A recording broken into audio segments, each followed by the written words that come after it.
Good evening. Tonight's news will be covering biodiversity, which is the sum total of the variety of organisms on the planet. We have Kaylee Scott as our weather girl and Andie Payton in the field. Now, here's Kaylee with information on global warming. Hello, organisms of the world. Good evening. I am here to talk to you about the very important issue of global warming. To start off, global warming is when the Earth's and the ocean's average temperature rises. This can affect many animals, people, and the Earth. Global warming is caused by greenhouse gases being released into the Earth's atmosphere due to the burning of fossil fuels. As you can see around me, the ice is melting. Creatures like polar bears and penguins have nowhere to go when the ice melts. They'll drown. Even cactuses can grow. It's getting so hot here. To stop global warming, we need to stop burning fossil fuels. Thank you. Back to Kia. Thank you, Kaylee. I agree that this is a very important issue that we need to address because if one species becomes extinct, then it can create a chain reaction and many other species can go extinct too. Now, here's Andie talking about the use of CFCs causing ozone depletion. Thanks, Kia. CFCs destroy the ozone in the atmosphere. Ozone is poisonous to humans if breathed in, but is important to life since it filters out or absorbs short wavelength ultraviolet radiation, which could cause serious sunburn, skin cancer, and eye disorders.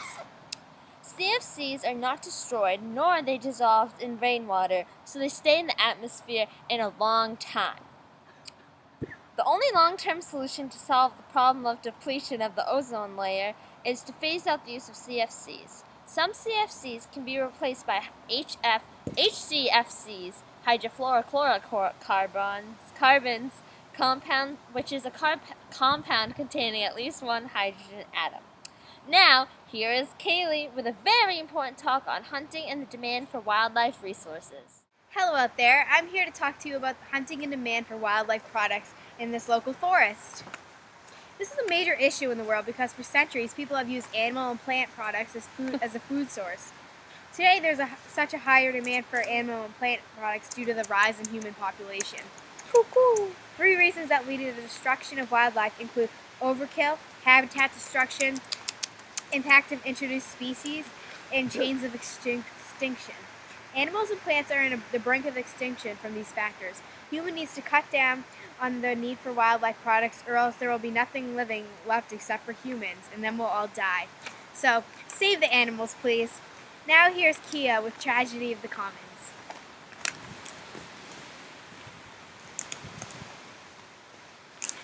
Thank you, Kaylee. Now I will report on the tragedy of the commons.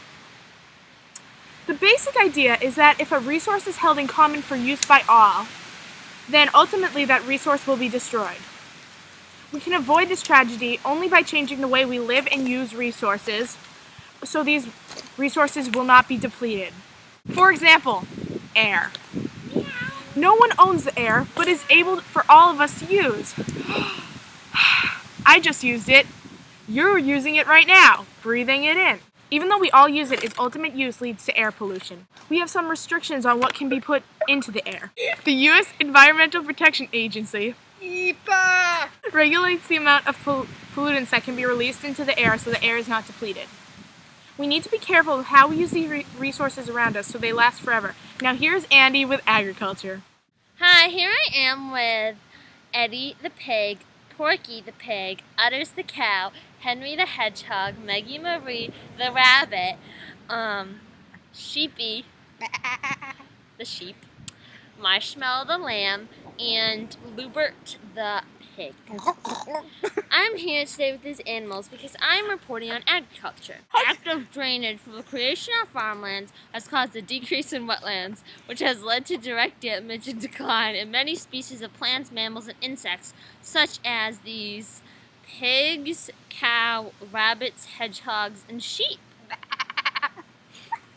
Overgrazing by animals on farms, such as many of these animals, has caused the destruction of many habitats. Overgrazing results in the exposure of bare rock and the widening of rivers. The removal of habitats such as trees and other things create a decline in the native biodiversity of areas also. Agriculture affects the organisms and habitats around us, which is a problem, and we need to protect these little guys. Okay, here's Kia with another one of Earth's problems. Hi there. No, thank you, Andie. Now, hi there. I'm here to talk to you about industrial growth and urban development. This is when towns and cities grow to a rise in population. Growing cities cause the urban heat island, which is formed when industrial and urban areas are developed and heat becomes more abundant. This causes a rise in temperature. Also due to growing cities, animals' habitats are destroyed and many trees and plants are also destroyed. This is leaving less land for wildlife to live on. We need to cut down on building cities or towns, or else there will be no wildlife for our fellow animals to live in. Back to you, Andie, with some more tragedies. Hola, amigos! Exotic species can have many negative impacts on the environment, such as dead plants and animals, the economy, and human health. When species are introduced into an area, they cause increased predation and competition, disease, habitat destruction, genetic stock alterations, and even extinction. For example, approximately 68% of fish species lost in North America over the last century were caused by invasion of exotic species. The invasion of exotic species has also caused the economy to suffer through obstruction of industrial and municipal water pipes. So please, please stay in your natural habitats. Just stay. Now here's Kaylee with the last report of the day. Hello again. I'm back to report on the demand for resources this time. A resource is a source of supply from which benefit is produced. For example, like wood and water. For example, the deforestation and demand for wood has made several significant impacts in the environment, including adding carbon dioxide in the atmosphere, changing the water cycle, an increase in soil erosion, and decrease in biodiversity.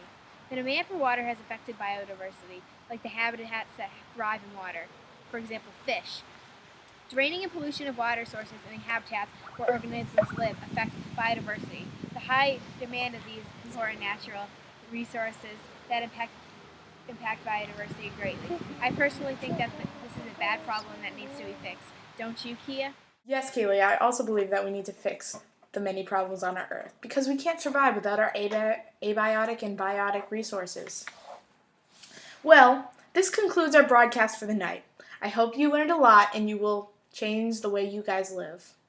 Thank you for watching. Good night. Bye! Bye! Bye.